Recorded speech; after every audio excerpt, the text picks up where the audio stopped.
Good morning, good morning, good morning. My name is Sean Dex. I'm back to you with your daily serving of mango juice. It's a new week, it's a new Monday. I hope you guys started off your week really strong. I certainly did. It's a goddamn beautiful day outside. And hey, if your boss is ruining your day, just think ahead to the good times ahead, to when you are able to do all of this on your own, when you learn how to do everything I teach every single day.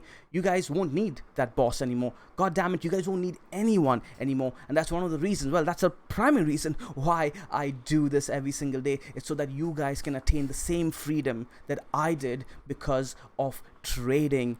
And Jesus Christ, man, while I don't mean to disparage people who do love their corporate jobs, no offense intended at all. I know I hated my life back then. I really hated my life back then, and this was a lifesaver. That being said, enough of the rant. Let's get on here to Bitcoin USD on the daily. And as you can see, for the past 4 days now, right? 1, 2, 3, 4. Bitcoin has just been frustrating people with sideways action along with volatility, and the volatility for the most part has been on the lower time frames. And I've been getting a few messages from people talking about, complaining about how they have been getting chopped up over here. And you know, guys, this is a very choppy area, so don't feel too bad about it. Don't feel too bad about it. Even the best traders are going to get chopped up, which this is why I've been saying that I'm not interested in any trend trades right now until I get the confirmation I am looking for. Right, I'm taking whatever profits I can as soon as I'm getting out as soon as possible. Right, there's nothing to be had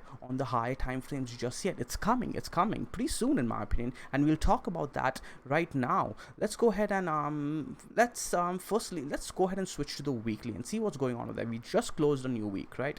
As you can see, the weekly in its way looks pretty choppy, volatile as well, right? What I don't like about the weekly is that we've been taking out we've been making lows, right? We took out the wick over here, we took out the low over here, we did not defend this candle. But there is some good news. There's some good news. When you go ahead and turn on your Ichimoku, you can see that the top of the cloud has been getting defended, now. Does that mean that we'll keep getting defended? We don't know, right? We don't know. I don't like seeing one, two, three, 4 touches now, and over here was defended well. But I think if we break into it again, we are unlikely to see another. Well, we will see a defense, don't get me wrong, but I think we're going to flood down to meet our levels that we talked about in our video last week, right? If you guys missed that video, go ahead and check out one of my long-term analysis videos, where let's go ahead and look search for the term long-term analysis. But is this my Coinbase chart? Yeah, this is my Coinbase chart. So let's go ahead and turn off the Ichimoku over here, and what we can do is go ahead and turn on all our horizontals. Okay, cool, this is the right chart I'm looking for. So we marked out these lines in that video, right? We were looking at levels at 9,600ish. We got there, right? 9,400. We shot past both of them, actually drew in some liquidity, and we didn't get down to the levels that we were looking for, right? 8,700 to 8,500. And why was that? That was primarily because the first thing that we were looking for beyond these levels was the defense of, let's go ahead and turn on the mango ribbon again, the 10 SMA on the weekly. And like I said this to you guys, even though we may go and live below it for a bit, we are likely to see a defense on the first pass, right? And this was the first pass of the 10 SMA. Now the question is, if we make the second pass, are we going to break through it? As you can see, the 10 SMA now is coming and living above these 2 major horizontals over here.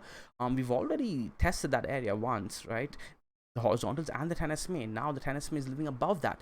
If we break the 10 SMA, I'm not certain these 2 levels are going to pose as a lot of resistance. You could see a bounce over here at 9,400, but the area I'm looking at is this area here, 8,200, and let's go ahead and remove 8,700 now. Should I remove that? In fact, let's go ahead and put a box here. Okay, let's go ahead and put a box here. That would be an area of interest for me. I would be looking for a bounce over there. Okay, if we actually bounce there, it's not like, if we get all the way down to 8.2k, 8.7k, guys, it's not the end of the world. I know a lot of you will think that it's the end of the market cycle. It's not at all. And I think actually that could be good for Bitcoin. That could be good for Bitcoin if we see that move, and then we have the big rally after that. Let's go ahead and pull on our BLX and quickly discuss my thoughts on that. I went over it before, but where's my BLX? Yeah, there you go. Right, and I'll go ahead and turn off everything else except for the 21 EMA. Right, you could turn everything. Don't need any of that.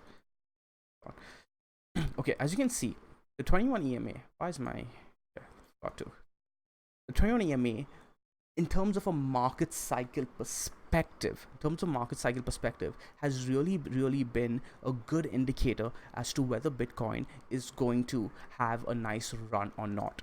Okay, if you see a defense of the 21 EMA, we generally have a nice run. As you can see over here, let's start in Jan 25th, 2016, right? Every time we touched it, we bounce. We touched it, we bounce. And this has led on to a nice rally after that. Each touch, if it's been defended, we've had a rally. If we break it, we see a massive dump, right? So if you look at this from the top to the bottom, that was all the way up to, that was all the way down to 40% of a drop, maybe perhaps even more. I just was lazy on that thing. Even over here, right, as soon as we started closing candles underneath the weekly, it triggered the bear market. Over here, once we start closing candles over the weekly 21 EMA, it triggered the new bull market. What I would like to see is a test of the 21 EMA and a bounce. I also want to quickly talk about these two trend lines over here, the pink line on the top and the purple line on the bottom.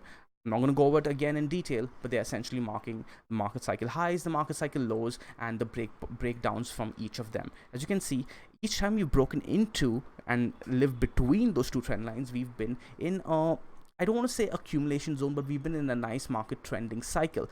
As soon as we broke over, right, the pink line, we've had a parabolic move. As you can see over here now, we're living above both of these, right? And the 21 EMA is coming and lining up with that as well. So this is a huge area of interest, guys. We're looking at around 8,200, 7,900, and the purple line's coming up to 8,500. Now you're probably thinking, hey Sean, that is a huge range. You're talking about 7,900 all the way up to 8,500. But we are looking at the weekly, guys, here. We're looking at larger time frames, so we're going to have larger numbers. These ranges right now seem like a lot, right? But once in hindsight, if you can think into the future and think of numbers, okay, possibly fathom numbers of around 150,000, 250,000, 7,900 and 8,400 is gonna sound like nothing. Okay, you don't have to actually think like that. You just have to think back to around 3,600 to 3,800, right? At the time, it seemed like a move from 3,600 to 3,900 was crazy. I was like, wow, $300. But now when you think back, to you, that's nothing. You're like, wow, I can't believe people stressed about that move, because we are making like $1,000 moves today. We are going to have a period, guys, where we're going to have daily moves of around $10,000, and it's going to be crazy. But mentally, get ready for that, because Bitcoin moves in percents. Okay, Bitcoin moves in percents, and as these numbers get larger and larger, the fluctuation in a nominal value perspective is going to get larger and larger. So yeah, dropping down to anywhere between 7,900 to 8,400 through a long-term perspective is going to be a buy zone. Now, if you're leverage trading, you got to be a little bit careful, because even though you'll be at the top of the buy zone, you could get liquidated at the bottom of the buy zone, right? So I think this analysis would be a lot more geared towards people who are looking for longer term positions. Okay, so enough of that. Now let's go back on over to, we'll clear everything out here to get our charts back in equilibrium and go on over to Coinbase. And I do want to talk about the 2-day now. Okay, we'll go ahead and turn off everything over here, and I'll turn on the mango ribbon again. As you can see, we closed a 2-day candle as well, and we defended a 21 EMA yet again. Yes, we did get a rejection of the 10 SMA, not looking too pretty at all, but this did look a lot uglier before the candle closed. I'm not sure if you guys are keeping an eye on it, but I was, and it looked like a reversal. I don't want to say reversal candle, but looked like a bearish, hammerish candle, right? But now we saw a little bit of a defense right towards the end of the day. Not looking too ugly right now. I wouldn't be too surprised if we come down and test 10,300 again today, but we'll see how this goes. We can go ahead and look at the 3-day. 3-day again, not looking bad at all. We're defending the 21 EMA. Now, what is this telling us? The higher time frames, the 2-day, the 3-day, we're still trending, guys. We are still trending, right? Or we've taken back the trend at the very least. On the daily, however, not there yet, not quite there yet. So this is what I'm looking for, right? If you go ahead and turn on my horizontals again, my drawing tools, you can see that this box that I've been talking about for a while now, I've been looking for this box to get penetrated. And what do you know? We entered the box, right? But we've not broken it. I want us to break over it and close. Now we're using the box as support and resistance. So that's something to to me, this is a no trade zone for a trend. Okay, no trade zone for trend. You could trade the horizontals, nice scalps we had, nice juicy trades we had, and we'll talk about those in a bit as well. Now let's go ahead and quickly I did want to talk, oh yeah, let's go back on to the 2-day. Okay, let's take off all of our indicators. Let's just hide the ribbon, and I want you guys to look at this formation over here. I've not talked about this before. I think we can probably see it better on the daily, or is it on the 3-day? Yeah, it's on the daily. There you go. I think I do this on the daily, and you can see that we've been respecting this funnel, or whatever the hell you guys want to call it, right? Basically the trend line to the top and the trend line towards the bottom, and we broke that, and there was volume 2 on the break, and then we came and we've been retesting it and using that trend line as resistance. Now, as you can see, it's lining up with my box as well. So breaking over this, right, is going to be a little bit more confirmation for me if we start a trending move. That being said, the longer we spend going sideways, this line is going to go higher and higher and higher, right? We can go ahead and adjust it, and we could be seeing resistance here.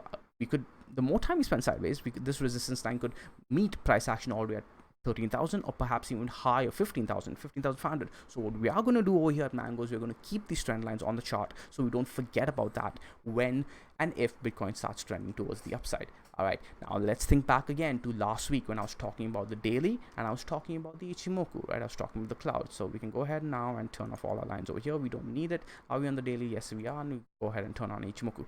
What did I say I wanted? I said I was looking for Bitcoin to have price action, and I said that you guys may not be happy with me for wanting this, but this would be the most ideal scenario if we go sideways, and start living above the cloud.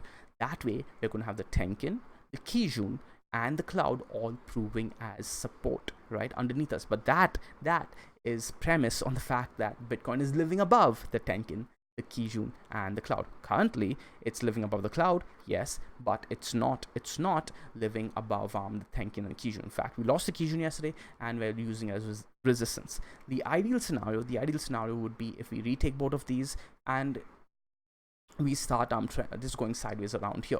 That would start lining up with a nice move and nice trending possible potential move towards higher numbers, guys. And I'm talking much higher numbers, okay? Talking about numbers like 30,000, okay? Again, we will dream big over here at Mango, but we'll do it at the appropriate time. Right now it's not the appropriate time. At 3.6k I was talking about it. It was the appropriate time to be talking about 13k, and I was laughed at, but that was the appropriate time. Right now, not there just yet.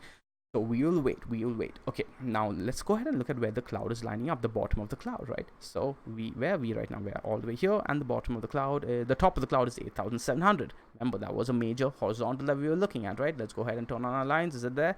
What do you know? In fact, I have this green box already marked, right, from the earlier this video, and lines up with this cloud area over here. So again, this is lining up with the weekly levels. If we could have a flush down move all the way down here, get supported inside the cloud, the wick maybe, and get close above the cloud. Again, this is all crystal ball stuff. This is really bad. You shouldn't be doing this, but just to get mentally prepared for a move like this, and then we start having another edge-to-edge trade, right? The edge-to-edge trade, pop out of the cloud, and then have the situation I talked about, right? So there are many ways that situation could play out, where I'm looking for Tenkin, Kijun, and cloud to prove as support. That being said, it's going to take some time, right? That's going to take some time, but it's we're getting there. All right, there's something else I did want to mention. Oh yeah, right. So look at this situation over here, right? When we had our edge-to-edge play over here, it came suddenly, but it came furiously. And what Bitcoin has been doing is that every time it has its edge-to-edge play, it breaks the cloud, retests it, and has another trending move towards the upside. We did it on the daily, we did it on the 2-day, we did it on the 3-day, and we lived this together, guys. You guys lived this with me. So I don't want to go through all the charts again. You know, well, let's do the 3. Let's do the 3-day, because that's the one that was the most exciting, because you have to wait the longest, right? You guys remember this? Everybody else was panicking, right? We were playing the 3-day, and we got this beautiful edge-to-edge play. We broke over the cloud, and over here, this was our big buy, right? Before this candle happened, I told you guys what we're going to be expecting now is a test of the cloud, a test of the 200 MA, and possibly a test of the Tenkin. And we got all three. Now that's bad TA to like kind of, I don't say that's bad TA, but you shouldn't be crystal balling things like that, but if you can start mentally preparing for it, you'll be mentally ready to have your buy trigger. And over here you can see that we didn't quite get there on Coinbase. Well, really far away. But if you go on over to Bitstamp, you can see that we got all the way down to the 10kin, right? We got a test of all three and closed above all three, and test the cloud again and had our trending move towards the upside. So could we restart that entire cycle? The reason I am excited about us probably moving towards the side to having some sideways movement and entering the cloud again, we could be looking for another edge to edge play and have another move like that. But then again, that's wishful thinking, and things won't line up as well as they lined up back then, right? Back then we had the 2-day, the 3-day all to come as well. Anyways, so what's to be said now? We talked about the daily, we talked about 2-day, we talked about 3-day, we talked about weekly. That's pretty much it. Okay, if you guys don't want to get chopped up, you don't have to look at the lower time frames. Short. All right, so that's it for today. Just a quick recap. The 2 days looking fine, the 3 days looking fine. However, the weekly, test the 10 SMA. We may get another test. If we break it, we could make our way down to 8,200-ish. Keep an eye out for that this week. We have an interesting week ahead, but hey, for now, enjoy the first day of your week. Have a good Monday. I'll see you guys in tomorrow's video. Cheers.